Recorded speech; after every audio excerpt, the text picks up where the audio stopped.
सुप्रभातम आजिर पंचांग ओ अमृत वचन। शुभ सकाळ। आज दिनर पंचांग।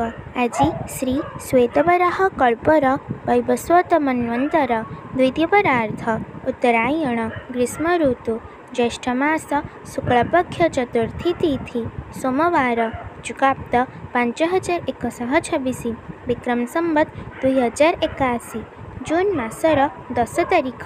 आज दिनटी समस्तंक पई मंगलमय हेउ ईश्वरंक निकटरे विनम्र प्रार्थना।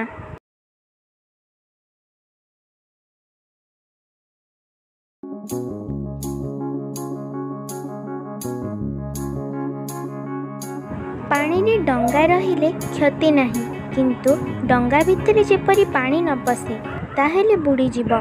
साधक संसार रे रहिले क्षति नहीं, किंतु तार मन भितरे जेपरी संसार भाव न रहे। ठाकुर श्री रामकृष्ण परमहंस।